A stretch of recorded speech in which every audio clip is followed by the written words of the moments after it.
Muito bem, já estamos de volta aqui, o programa Reavivados por Sua Palavra tem a alegria de poder estudar um capítulo da Bíblia todo dia. Isso é um privilégio muito grande, viu? E já gravamos aí toda a Bíblia e estamos voltando até quando o Senhor nos permitir, né? Estarmos aqui com você. Um privilégio grande que eu tenho, muito grande, conhecer tanta gente bacana, tanta gente boa. Cornélio e os seus amigos são batizados. As 6 pessoas que Pedro levou, mais os amigos, familiares e Cornélio, começaram a falar em línguas conhecidas, e louvavam a Deus. Então isso gera um prenúncio. Você entra no reino de Deus como missionário, já aprende uma língua e vai pregar a palavra de Deus. Esse era o intuito, porque agora é até os confins da terra. Jerusalém, Judéia, Samaria, já foi, Filipe lá fez um trabalho lindo, Pedro foi lá confirmá-lo, não é? Judéia, Jerusalém, Judéia, Samaria e até os confins da terra. Até os confins da terra. Isso estava cada vez se tornando mais visível, não é? A partir do capítulo 12, então, sede em Antioquia, que vai aparecer aqui agora, a partir do capítulo 13, digo melhor. Então Paulo, aí não tem limites para o Senhor, e chegou até nós, né? O Evangelho chegou até nós. Capítulo 11 vai falar sobre o espaço para os gentios. Este é o espaço para os gentios. Já tinha acontecido o batismo, Cornélio, e isso teve uma repercussão. Qual a repercussão de Cesareia de Filipe? Qual a repercussão? Uma repercussão que aparentemente foi negativa. E olhem aqui o que os apóstolos, chegou ao conhecimento dos apóstolos, verso 1, e dos irmãos que estavam na Judéia, que também os gentios haviam recebido a palavra de Deus. Ok. Quando Pedro subiu para Jerusalém, ele foi arguido. Entraste na casa de homens incircuncisos e comeste com eles? Peraí, lembra que Pedro falou ontem? Olha, é o seguinte, os judeus não entram, nem comem, nem se aproximam. Mas ele teve uma visão que mudou tudo, e ele vai repetir essa visão, vai repetir mais ou menos toda a conversa até o verso 18. Então, do verso 1 ao verso 18, é justamente essa questão que aconteceu no capítulo anterior, de Cornélio e sua família, tá? Então, ele fez uma exposição, diz aqui, verso 4, uma exposição em ordem dos fatos, e começou a dizer, olha, eu me vi em êxtase, a palavra êxtase aparece aqui, tive uma visão, eu me vi fora de mim mesmo, não é? Eu nunca tinha passado por essa experiência de ver, né? Foi muito marcante para ele ter essa visão. Um grande lençol, tudo de novo. Verso 6, quadrúpedes, feras, répteis e todo tipo de animal, e a voz me disse, levanta e come. Um lençol cheio de animais, só repetindo. 4 pontas, os animais ali dentro, vai lá e come. Mas não vou comer mesmo, não vou misturar o imundo com o que não é imundo, jamais, diz aqui o verso 8, jamais, mata e come jamais. Aí a voz diz assim, ao que Deus purificou pode comer, segunda vez. E terceira vez, de novo, a insistência, vai e come. Você não foi comer, porque tudo desapareceu. Foi recolhido para o céu. Nesta mesma hora, diz o verso 11, pararam junto da minha casa 3 homens, enviados de Cesareia para se encontrarem comigo. O Espírito me disse que eu fosse com eles sem hesitar. Eu peguei 6 irmãos e fui. E ele nos contou como vira o anjo. Cornélio, agora está falando de Cornélio. Como Cornélio vira o anjo. Não é? Em pé sua casa, ele disse, envia em Jope, manda alguém lá para Jope para chamar Pedro, Simão Pedro. E foi o que eles fizeram. Chegaram aqui. Quando, porém, comecei a falar, né? Fui lá, entrei na casa disse que eu falaria as palavras de salvação, de vida.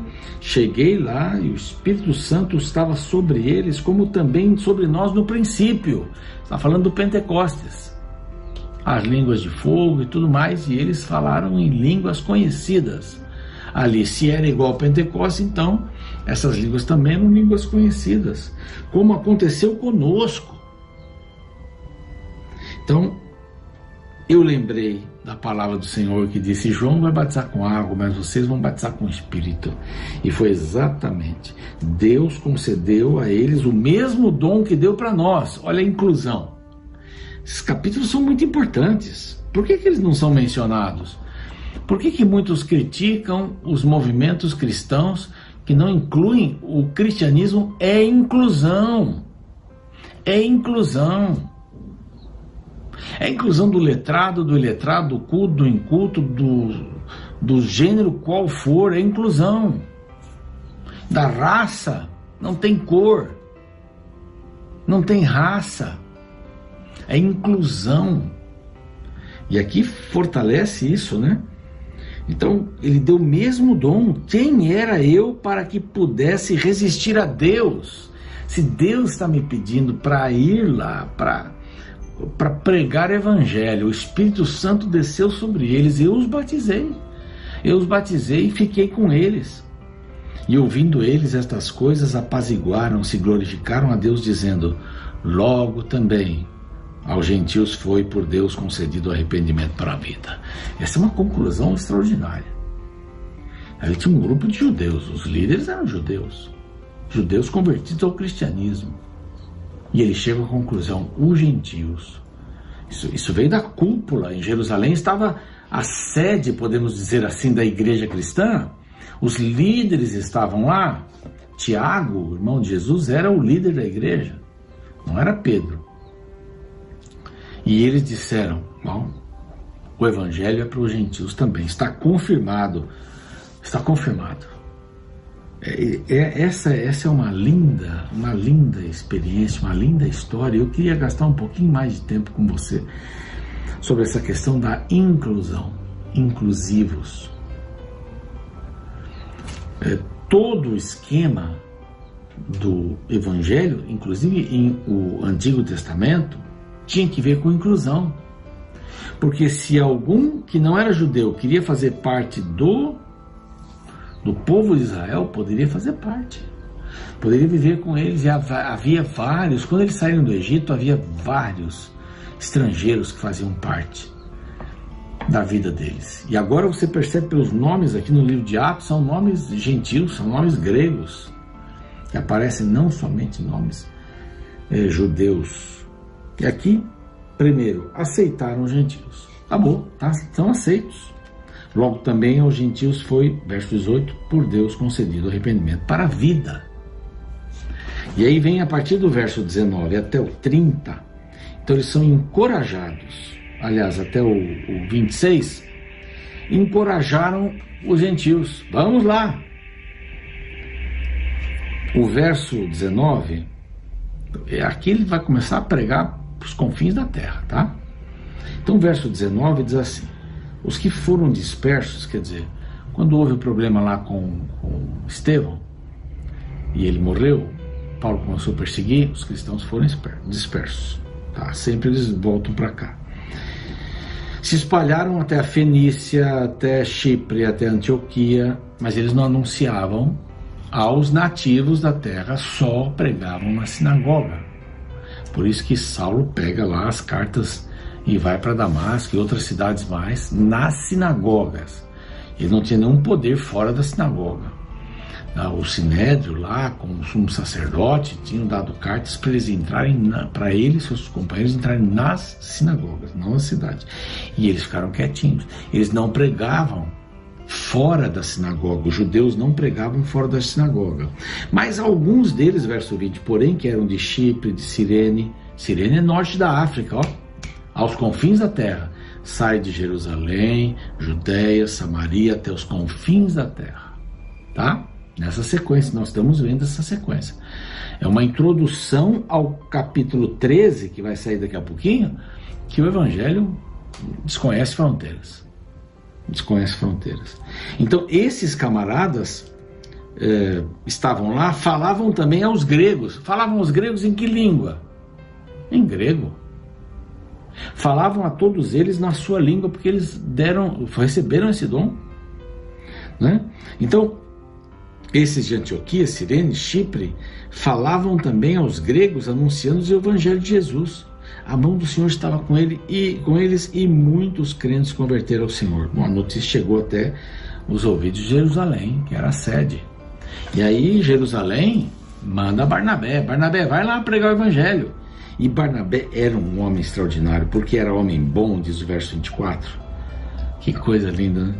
Cheio do Espírito, de fé, e muita gente se uniu. Aí partiu Barnabé de lá, foi para Tarso buscar quem? Saulo, ou Paulo. Saulo aqui é chamado. Tendo encontrado, levou para Antioquia, ficaram 1 ano pregando lá. 1 ano pregando lá, imagine quanta gente se converteu. 1 ano pregando o evangelho para Antioquia. Na língua deles, na língua que fosse necessário, porque eles tinham recebido o dom. Agora vem um versinho bonito aqui. No finalzinho do 26, assim: em Antioquia foram os discípulos pela primeira vez chamados de cristãos, mini-cristos. Alguns acham que tinha aqui uma zombaria, né, até dos que não se convertiam. Mas eu acredito que é melhor pensarmos, né, que esse nome cristãos foi dado para pessoas que queriam imitar a Jesus. Imitar a Jesus, deixa eu ajeitar aqui. Imitar a Jesus. Mini-cristos. Esse é o nome que você tem na sua vida? Você é um mini-cristo? Por isso eu gosto de dizer, ser Jesus para as pessoas. Esse é o cristão. Cristão é quem é Jesus para as pessoas. Pronto, é isso. Então vem a história de Ágabo. Então nós vimos aqui. Aceitaram gentios, encorajaram os gentios, foram lá pregar em Antioquia. Aí de Antioquia, Paulo expande para o mundo, né? Capítulo 13, aguarde aí. Aí nesse primeiro, aliás, nesse verso 27, nos versos 27 a 30, eles receberam ajuda dos gentios. Por quê? Bom, naqueles dias desceram alguns profetas de Jerusalém para Antioquia. Foram lá para Antioquia.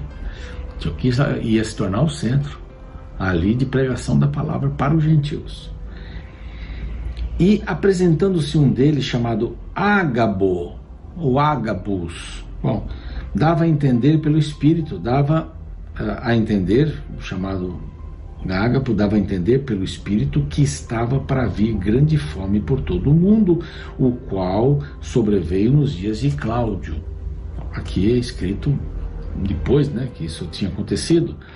Então nós temos Eusébio, que fala sobre essa grande fome, temos também a Suetônio e Flávio Joséfos, que falam dessa grande fome. Então houve uma grande fome, foi prevista pelo Ágabo, e nesses dias, cada um, conforme as suas posses, resolveram enviar socorro aos irmãos que moravam na Judéia. Estavam na Antioquia e ajudaram a Judéia, mandando comida, mandando lá o que podiam mandar para a Judéia. O que eles com efeito fizeram, enviando aos presbíteros por intermédio de Barnabé e Saulo. Então veja lá, Cornélio abre a porta, essa sequência é boa. Cornélio recebe o anjo, procura Pedro. Pedro tem uma visão do lençol com tudo quanto é animal, representando que Deus ama todas as pessoas, não se deve fazer nenhuma acepção de pessoas. Aqui então aparece Pedro pregando para eles, se convertendo, o Espírito Santo cai, falam em línguas conhecidas, louvam a Deus em línguas conhecidas, são batizados. Jerusalém chama, pergunta como é que é esse negócio aí. Pedro explica. Então agora os gentios precisam também do arrependimento, são encorajados. Antioquia pega fogo e ajuda aos cristãos da Judéia. Olha que coisa abençoada, através de Barnabé e Paulo, que vão dar o que falar. A gente vai terminando por aqui com uma oração, e depois no capítulo 12 nós vamos ter mais uma experiência linda aqui, Tiago, Pedro. E esse Tiago aqui é o líder da igreja, né? E também nós vamos ver o capítulo 13 já que começa uma nova fase. Paulo de Antioquia pregando para o mundo. Vamos orar. Pai querido, pedimos a tua bênção para este momento da nossa vida, que possamos nos animar e possamos pregar a palavra para as pessoas que precisamos ser Jesus para as pessoas, que possamos nos alimentar de Cristo todos os dias e que saiamos para que os outros vejam Jesus em nós e que preguemos a tua palavra para mudar vidas, transformar corações para a honra e glória do teu nome. Abençoa-nos nesse dia por Jesus. Amém.